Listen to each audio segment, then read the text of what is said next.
Welcome to Steven's World UK. Today I'm in Cairo in Egypt, and as the day becomes night, the pyramid sound and light show is part of my world.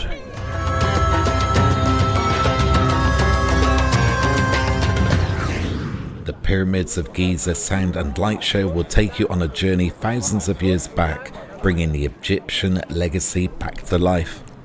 Thousands of years have passed since the pharaohs walked on earth, leaving behind a mystery on how the Great Pyramids were built. The show narrates the history of those great kings Khufu, Khafre and Menkaure.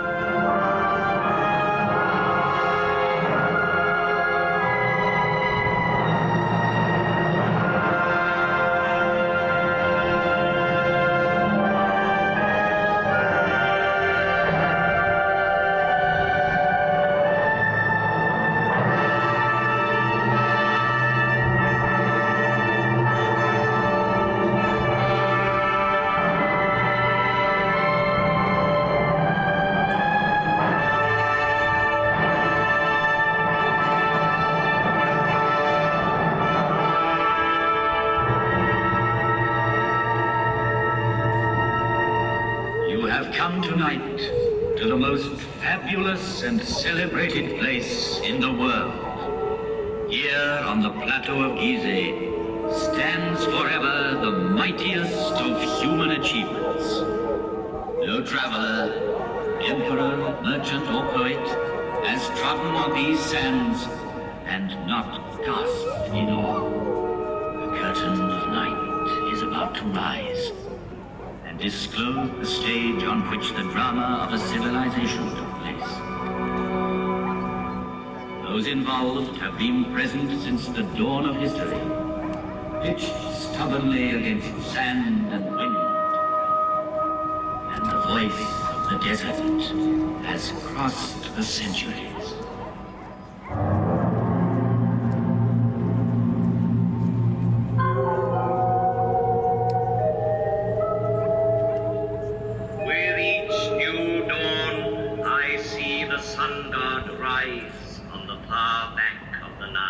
His first ray is on my face, which is turned towards him.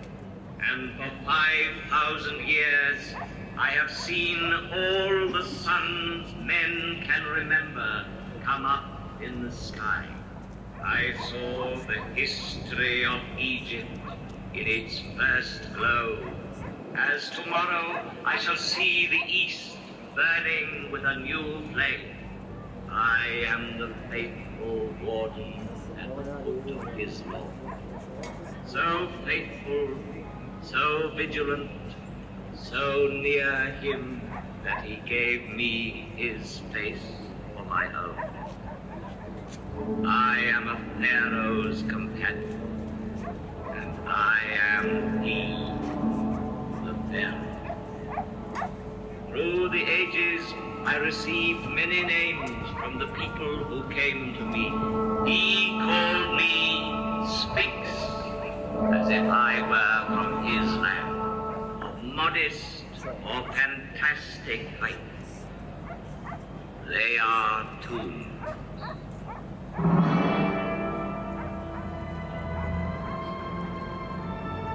Civilizations are like islands on the ocean of barbarism. Over this one, the Sphinx has gazed and watched for 5,000 years.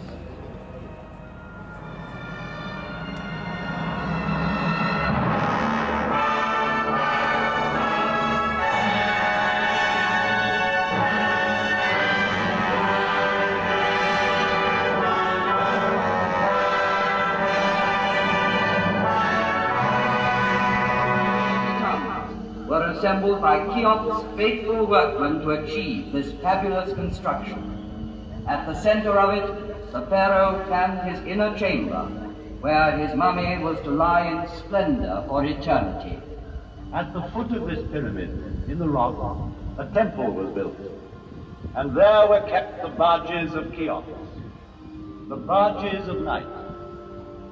In these large wooden vessels, the dead pharaoh could continue his voyage in darkness towards eternity. But all that remains of him is a small ivory figure, showing a noble face, the nose aquiline, the jaw determined, and the hieroglyphs representing the name he gave to his pyramid. Cheops dominates the horizon. A pyramid of Khafre. It too bears an inscription, Khafre is great.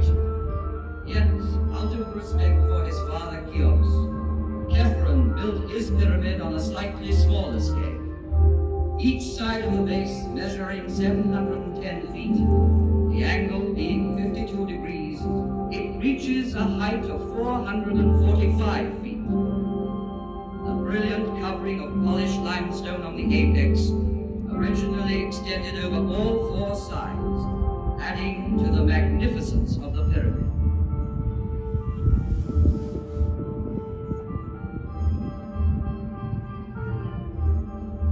The face of Khafre has come down to us sculpted in green diorite streaked with white.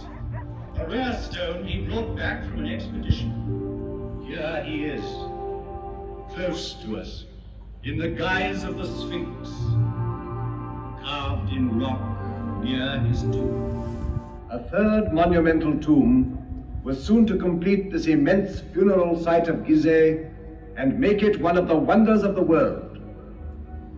Though smaller, the Pyramid of Menkaure is perhaps the most impressive for being the culminating point of a vast design. Great and powerful were the pharaohs, who on this side of the Nile built for eternity. Its aim accomplished, the fourth dynasty collapsed.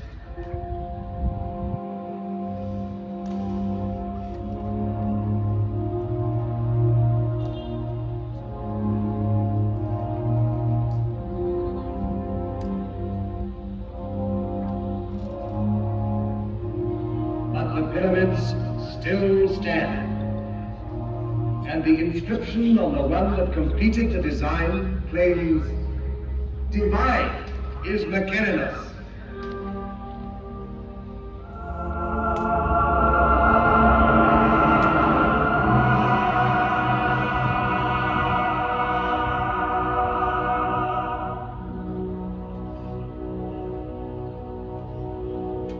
Here three pharaohs reign, Cheops, Khafre, and Menkaure. Sarcophagi may be empty, wrappings unwound, yet Cheops, Khafre, and Menkaure still reign, bearing the double crown of Upper and Lower Egypt. High priests, buffoons, architects, courtesans, each in his proper place in these funerary chambers, which are called mastabas.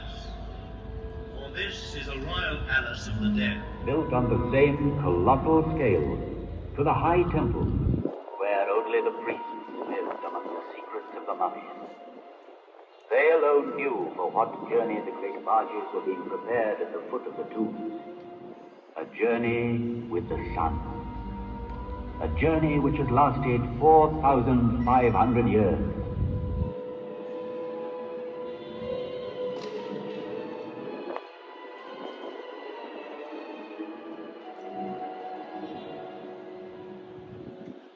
In the maze of this necropolis, let us stand by a tomb, like 1,000 others, that of the mother of Cheops, and in it, by the litter, marked with golden hieroglyphs, which she had prepared for the eternal journey by her son's side.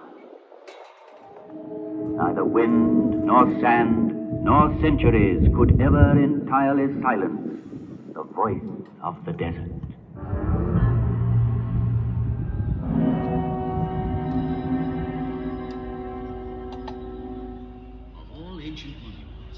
It is the pyramids which have always appealed most vividly to man's imagination.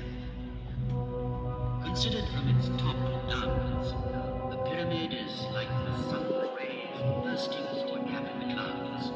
It commemorates the greatest victory of all, victory over death.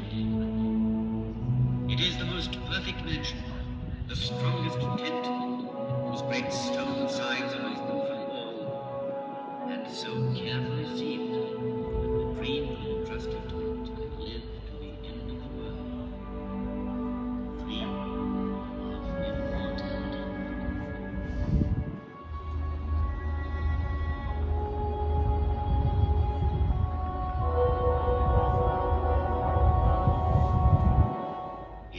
the secrecy of its tomb, attended by a whole crowd of statues, provided with all that was necessary for the journey.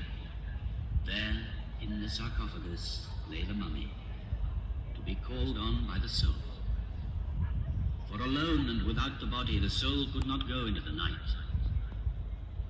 And from the depths of this tomb still rises the scent of herbs, cedar oil, resin, and myrrh.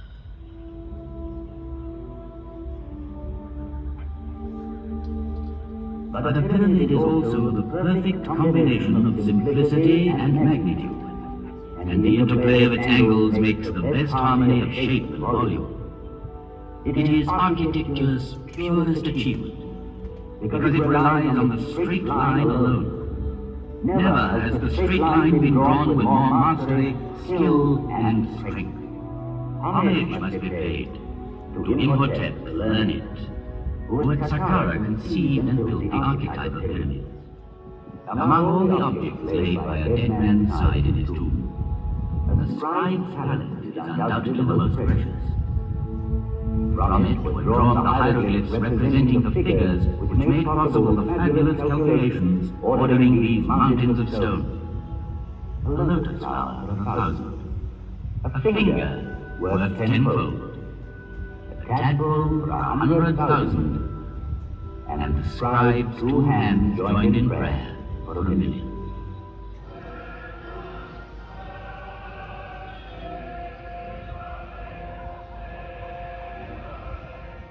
They lived through one of those rare times when man knows with absolute certainty what he has to do and where to go, because he believes. Here man thought that death was vanquished.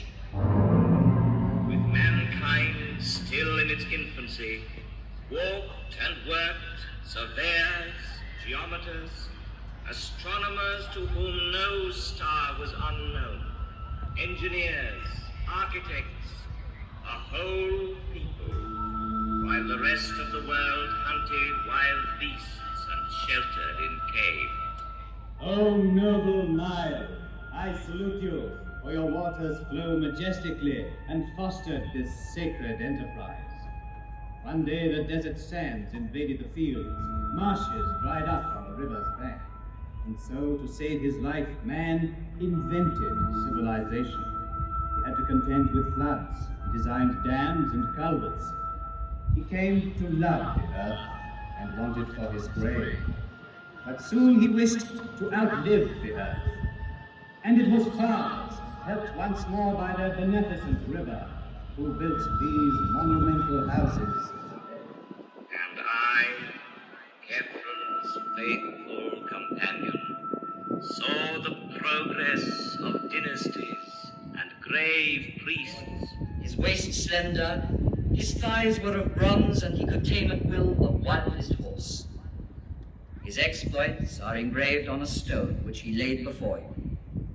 Then time in passing left behind like an old monument.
Standing up in his chariot, the pharaoh makes for the dais where his throne awaits him. The court, the priests, the people present him with praise, incense, and offerings.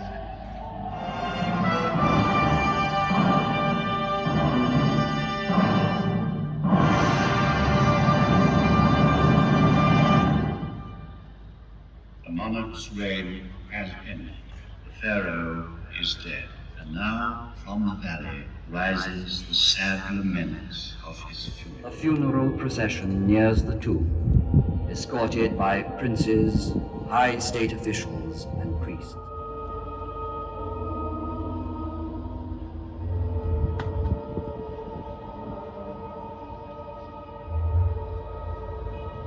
The sarcophagus is ready at the heart of the pyramid, in the funerary chamber. And everything has been prepared for the crossing of the lake, which leads to the gates of the other world. The last slab of stone is going to be sealed with such cunning that it will never be known which part of the wall was the door. Furrows of prosperity, terraces of peaceful living and deep meditating tombs. The flame of knowledge had passed from Memphis to Thebes.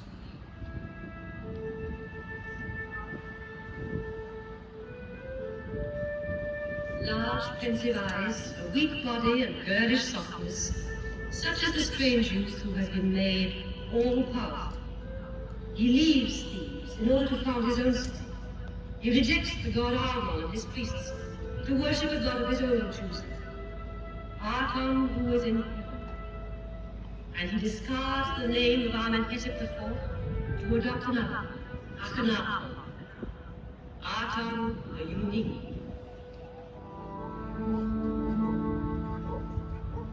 Your dawn, O living Aton, takes my breath. You possess my heart. You are the maker and giver of all things, and men live by your grace. Aton, living and life-giving forever and ever. His successor's name was to have been Tutankhamun. He chose to be known as Tutankhamen after the old god of tradition. Frail and tender, Tutankhamen died not yet 20 after a reign of 6 years. But 3,000 years have not yet withered his fine, youthful face, nor tarnished the treasures gathered round him in his unfinished tomb of the Valley of the Kings. Today, the world marvels at him. Cannot unmake Egypt. I saw conquerors reflect before me and bow their heads. I saw Alexander the Great, handsome as a barbarian, thoughtful as a prophet.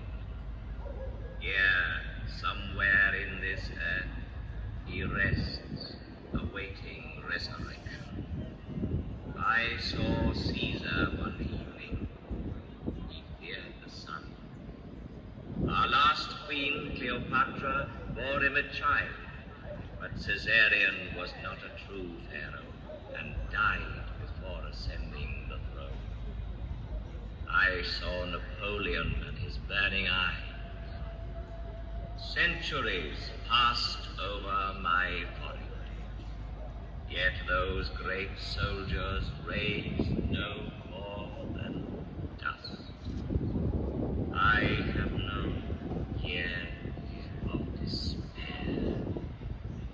An irascible emir of the Middle Ages disliked my smile, thought it pagan and ironical, and so had me disfigured by his artillery. Then children found me ugly. No longer did anyone come and pray at my feet, or listen to me. The keys of old Egypt were lost. I was nearly buried in sand. All our knowledge, our very soul, rolled in thousands of papyri, was sleeping unknown and unintelligible in dark and silent tombs. Yet the miracle did happen. It was in 1799, near Rosetta. One of Napoleon's officers discovered a stone. All at once, from the funerary chambers to the peaks of the pyramids, hieroglyphs were born to a new life. Animals, lotus flowers, fishes, hares, and drapes, the mysterious characters suddenly woke up, fluttered and sang like creatures of the fields as the sun rises. It is as if in answer to a celestial call of trumpets, old Egypt had risen from its grave, young and immortal. Young, immortal, and rich in beauty, like Nefertiti.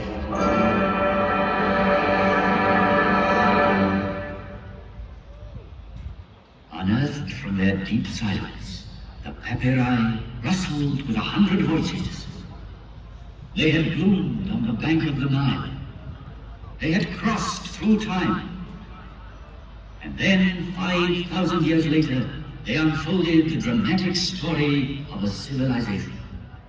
And learned men from the whole world in quest of this civilization, stronger than sand and death, were enthralled when, in maxims and proverbs, they found a wisdom as ancient as the pyramids, as eternally young.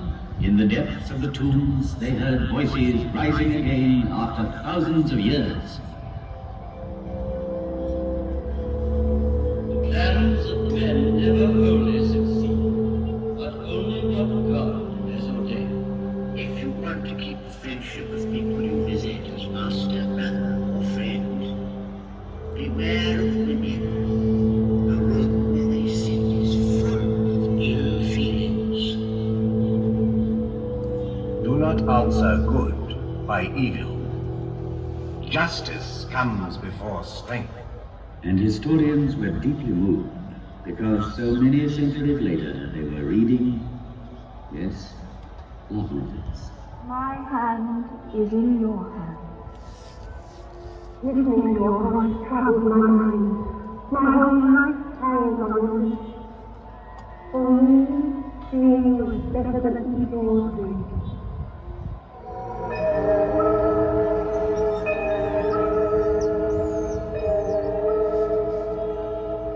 Such was my message from the depth of the ages. Girls' voices, the voice of wise men, of children, the voices of ancient Egypt. And if those voices sounded familiar to you, it is because their first echo had already reached you through Greece and Rome, Christianity and Islam.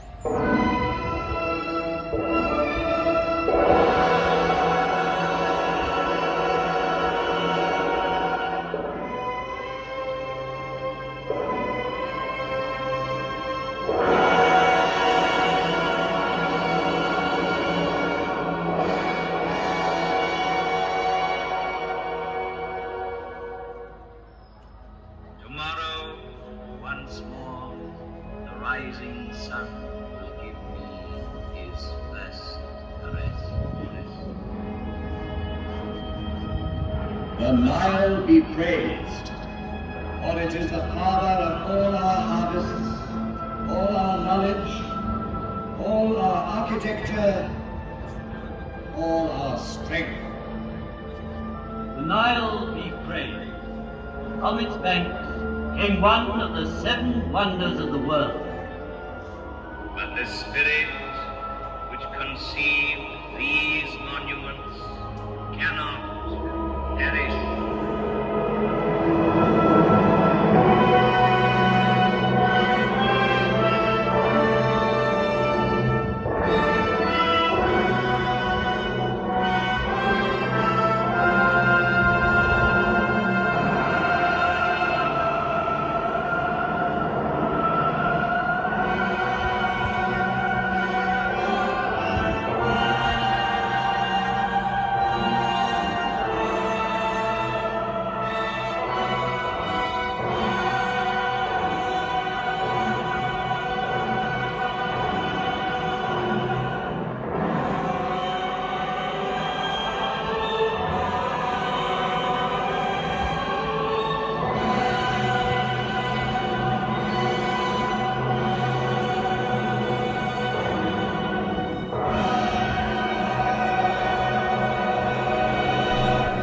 So that's going to do it for today. Thank you for joining me. Don't forget to like, subscribe and click that notification bell so you don't miss out on great future content from Steve's World UK. Until next time, be safe, be good, be kind and be careful.